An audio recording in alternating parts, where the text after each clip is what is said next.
윤 대통령에게 전면전을 선포, 이준석과 새 갈래 길. 복귀가 막힌 이준석, 윤 대통령을 직접 비판하고 나섰습니다. 함께 보시죠. 윤 대통령이 지난달 도어 스태핑에서 전 정권 장관 중에 훌륭한 사람 봤느냐라는 대통령의 발언을 직접 이 대표가 직격했어요. 이 발언은 나와서는 안 되는 발언이었다라고 윤 대통령을 비판합니다. 정면으로 정조준한 겁니다. 여당 당대표, 징계 먹은 여당 당대표가 대통령을 비난하고 나선 겁니다. 이 발언보다 심각한 건 강인선 대변인이 해명이나 보충하지 않고 발언 직후 미소 띠고 대통령을 따라가는 모습이다. 대통령을 직격하고 더 나아가 대통령의 참모까지 비판을 합니다. 대통령실은 잘못을 지적할 용기도 교정하겠다는 책임의식도 없었던 것이다 라고 이준석 대표가 비판합니다. 김용주 의원님, 네. 이 정도면 여당 대표가 전면전을 선포한 건 아닙니까? 전면전을 선포했다고 보여지고요. 또 문제는 여기서 결과적으로는 이제 그 국민의힘 대변인이 갖고 있는 논평에 또 뭐 대통령께서 크게 대노하셨다 뭐 이런 부분까지 엮여 있기 때문에 자 결과적으로는 지금 어떤 고리를 갖고 들어갑니까? 이준석 대표가 결과적으로 교육부 장관 인선이 잘못됐다는 여론을 얻고 공격하기 시작하고 있고 또 대통령실을 규모 축소하면서 소위 윤핵관이라고 하는 권성동, 장제원 이분들이 다 인사를 좌지우지하는 것처럼 마치 강원도 정권인 것처럼 부산 정권인 것처럼 갈라치기를 하고 있습니다. 대구 경북은 더 부글부글 끓어오를 수밖에 없는 그런 측면을 나누면서 마지막까지 가처분 신청까지 하면서 항전을 하면서 안 되면 다음번 이번에는 어떤 비상사태라고 하는 말이 안 되는 장면에서 자기가 피해자 코스프레를 하고 다음 전대에 다시 나올 수도 있는 그런 수까지를 두면서 공격하고 있다. 따라서 지금 대통령 지지율이 낮다라는 것 자체를 타고 올라가려고 하는 기세가 아닌가 그렇게 보여집니다. 야, 이게 뭐 다음 전당대회에 나올 수 있을지 없을지 모르지만 다음 전당대회에 설사 나와서 당대표가 된다 하더라도 윤석열 대통령과 직접 이렇게 전면전을 하겠다는 건 글쎄요, 여당 대표로서 과연 적절하냐라는 당내 비판이 있을 수 있겠군요. 그렇습니다. 이제 그렇기 때문에 본인이 그런 의지가 있더라도 과연 이제 아까 그래서 제가 대변인 얘기를 한 거예요. 그러니까 지금 대통령과 당정 관계를 어떻게 하는 것이 좋은가를 생각하는 당대표의 코멘트나 국민의힘의 대변인의 코멘트가 전혀 아니다라고 하는 시스템적인 한계, 여론 배틀을 통해서 이긴 사람을 대변인 뽑았을 때 나타나는 경향 자체를 문제점을 이준석 대표가 지금 싸고 도는 형국이거든요. 이제 그런 것이 구조적인 문제가 있는 것이고 또 하나 어쨌든 대통령이나 정무수석께서 이준석 대표하고의 물밑 접촉을 통해서 뭐 사실관계는 사실관계대로 밝히고 당윤리위원회 결과는 받아들이더라도 원만하게 이 정국을 결국 국민을 위한 정치를 하기 위해서 대통령이 나서신 거 아닙니까?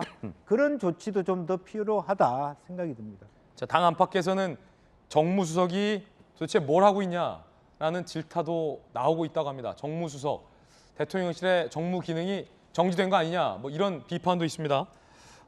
이 대표가 문제 삼았던 윤 대통령의 발언과 대변인의 태도 영상으로 준비되어 있습니다. 윤석열 후보자라든지 박진애 총리 또 뭐 김승희 전 후보자 같은 경우에는 부실 인사라든지 뭐 그런 인사 실패라는 그럼 전 정권에 그 지명된 장관 중에 이렇게 훌륭한 사람 봤어요? 인사는 결국 대통령이 책임을 진다 이 말인데 그렇습니다. 지금 이 반복되는 문제들이 사전에 충분히 검증 가능한 것들이 많았거든요. 이게 다른 정권 때하고 한번 비교를 해보세요. 사람들의 가질이나 이런 거를.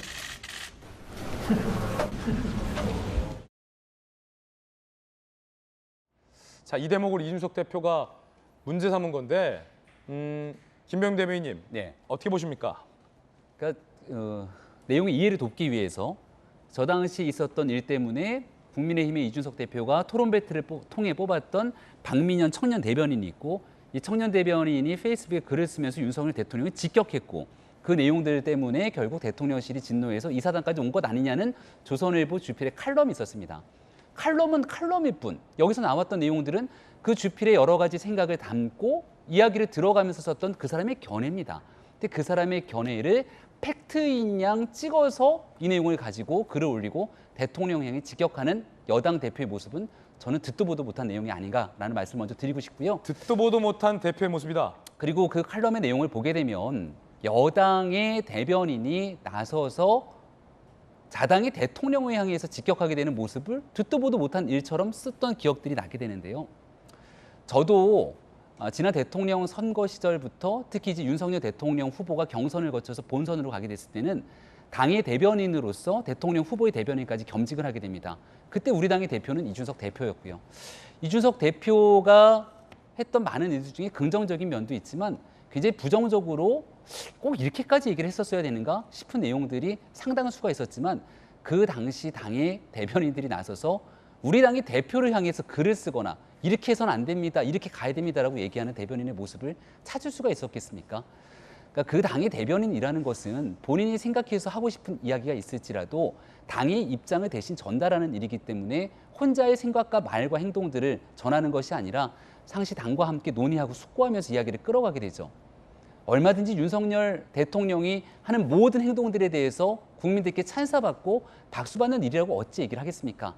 했던 얘기들 중에서 다소 익숙치 않은 도어 스태핑 과정에서 나왔던 말에 관한 설화들이라든지 조금 바뀌었으면 좋겠다는 내용들이라든지 할 수 있는 얘기들이 참 많을 텐데 그런 일들을 꼭 공개적인 발언을 통해서 자당 내부를 비판하듯이 내부 총질하듯이 했어야 되겠는가라고 하는 여론들에 대해서 한 번쯤 고민해 볼 필요가 있는 것 아니겠습니까?